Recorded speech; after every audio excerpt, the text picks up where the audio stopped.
There is a taste in here that you cannot find in other vegetables. And the more you eat, the more it's become tasty and you keep on, asking for it. What this farmer in Hawaii is talking about is not a vegetable, it's a tree. And while Vicky Domingo says it has an unusual flavor, there's more to this tree than meets the taste buds.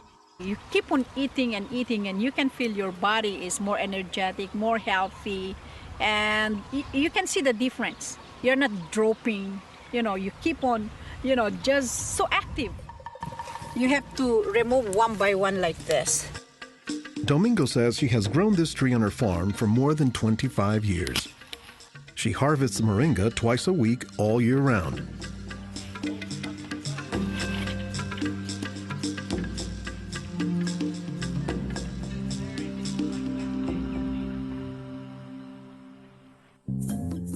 Every week, Domingo sends 1,000 pounds of moringa to the mainland. The rest of it ends up here at a Honolulu farmer's market, where most of her customers have eaten it their entire lives.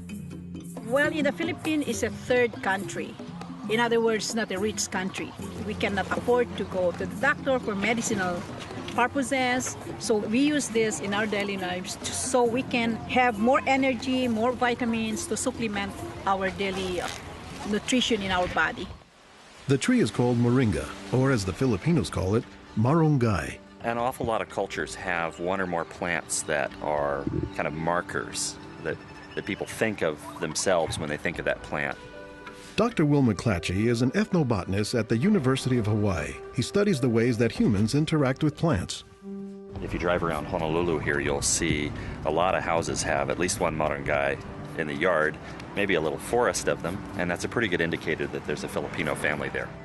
Jokingly, we say it our Filipino banner, which is our Filipino flag. Once you see this, that means, Filipino stays there.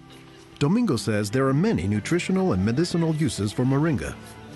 All parts of the tree are usable, from the roots to the stem, to the leaves, to the flowers, and to the pod. The roots, you can use that as a tea. And then the trunk, you can scrape it, squeeze it, get the juice, put in your cut skin, and your skin will heal. Some of this may be folktale, but some cultures have used moringa as a medicinal plant for thousands of years. McClatchy says moringa is worthy of its reputation as a tree with unusual nutritional properties. Thank you. Moringa is one of these trees that is a multi-purpose plant that fulfills such a high percentage of kind of basic needs that when people get used to using it, they really can't see what it's like to live without it. And many cultures don't. Today, moringa is used as a remedy and, in essence, a multivitamin in many of the world's warmest regions. Moringa is used widely in Africa and South Asia, and it's been introduced into South America and Central America, where it's also being used. So, this is not just a plant of a single community. We were just talking this morning with one of the owners of this plantation, and he was telling me how the last time he was here, he had a handful of moringa leaves and that he worked all morning on it and felt great. Dr. Mark Olson is a botanist and a leading expert on moringa. He teaches at Instituto de Biología, Universidad Nacional Autónoma de México in Mexico City. Here, he is visiting a new moringa farm about 2 hours outside the city limits. So they've just planted these here, and soon they'll be nice and big. Olson says that while moringa can grow in places like Mexico or Hawaii, the tree is native to arid subtropical regions, places like Africa and southern India, hot places where moringa has proven its persistence. And this is a plant that really does do extraordinarily well in some of the most difficult areas, in areas that are very hot, areas that are very dry, areas where other things are very difficult to cultivate. Look at the little tuber there. This is one of the reasons it survives so well in dry areas. Also, they're storing lots of water in the wood.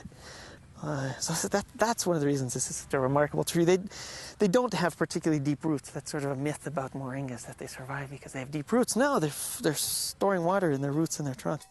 But moringa, says Olson, does a lot more than just survive, despite the tree's sometimes scraggly appearance.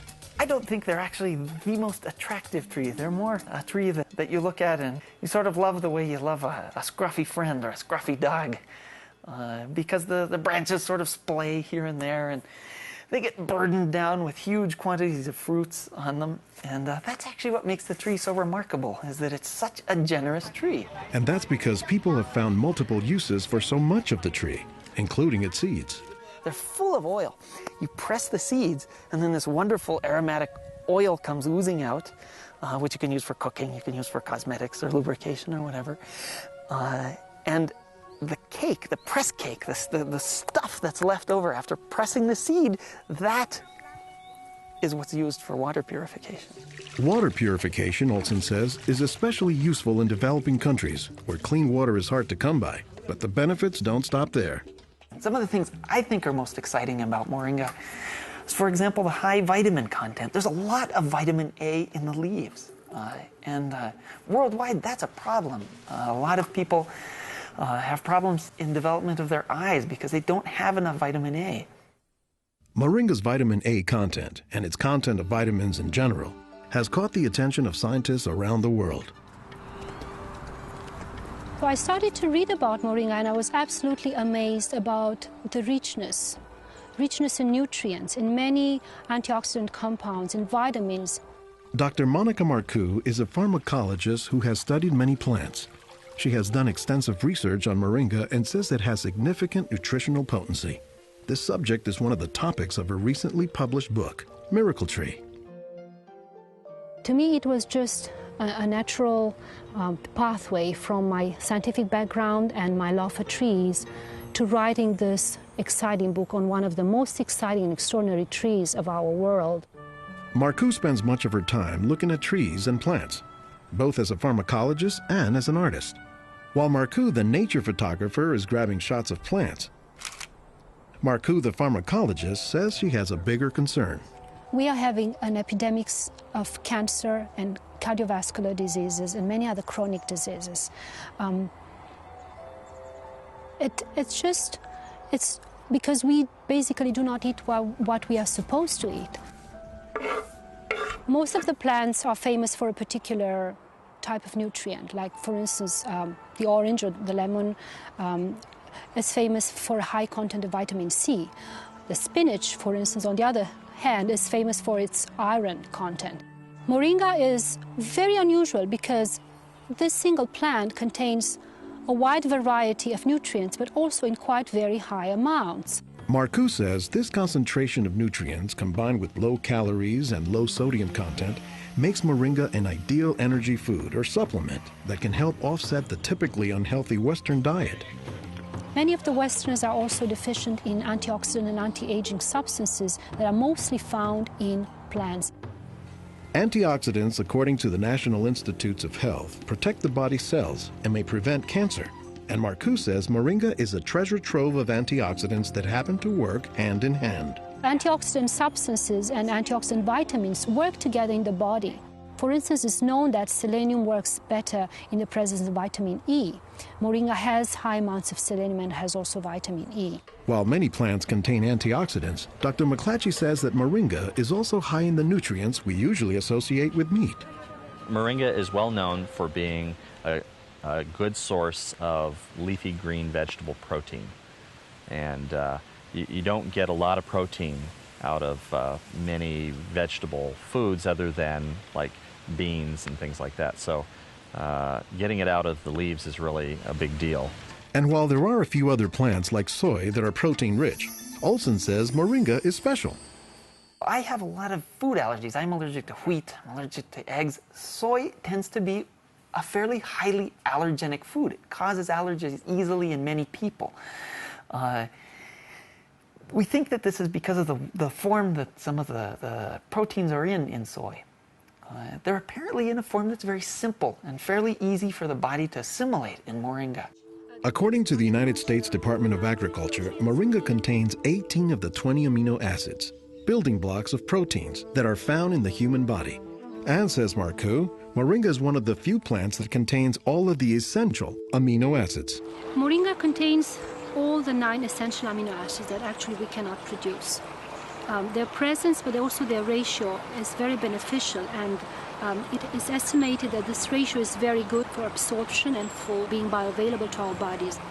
Further research is needed to establish the bioavailability of all of Moringa's nutrients. But in some places, scientific studies may be too long a pursuit and take a back seat to a harsh reality. In most of sub-Saharan Africa, any baby has a 20% chance of dying before he reaches the age of 5. In some countries, up to 40%. And even those who survive past the age of 5, up to half or more will suffer from malnourished physical and mental development. C'est des lésions de malnutrition. These are lesions caused by malnutrition around the neck and around the waist. They are dry now, but will become permanent scars. As the former regional representative for Church World Service in Senegal for 16 years, it was Lowell Fugley's mission to help local clinics develop ways to save children at risk to malnutrition. Having been born myself into a middle-class American family, I thought it was just by chance that I was born in these conditions and not in the condition of a poor African family in the bush of Africa and living a malnourished life. And so I have a certain obligation to share what I received. In his quest to combat malnutrition, Fugley came across Moringa in the late 1990s. It contains more vitamins and minerals in various combinations than you find in any other possible vegetable. And I thought to myself, if this source of nutrition could be made available at the village level, then this could be a very effective tool in preventing malnutrition. What Fugley says he didn't know at the time was that the Senegalese people were already familiar with Moringa. It was only through a Peace Corps volunteer working in forestry who told me that, oh, Moringa is already growing in Senegal. Not only was it growing, the people had been using it for generations, only they didn't refer to it as Moringa. They called it nebedai, which Fugley suspects comes from the English words never die, after the tree's resilience. I ask any Senegalese, do you know the nebedai tree? Oh, yes, my mother makes a sauce from the leaves of this tree. We call it mboum. Every Senegalese knew this tree. The problem, says Fugley, was that it was prepared and used in ways that diminish Moringa's nutritive contents. They boil the leaves too long, they throw out the water that is boiled in and where many of the vitamins are located, and so they lose a lot of the benefits that the leaves could provide. So Fugley went to work, both planting Moringa trees and, more importantly, educating healthcare workers on how Moringa can help stave off malnutrition. Regarde tonton. Regarde celui-là. Regarde tonton. Tu as vu? Non, non, celui-là même. Pour le moringa. I was trained in 1998, and right away we saw the virtues of using moringa because of its very high nutritional value. So we began using it right away on an experimental basis. Après la formation, con le moringa. Healthcare workers learned to grow their own moringa trees, dry the leaves, and pound them into powder, maintaining all the nutrients.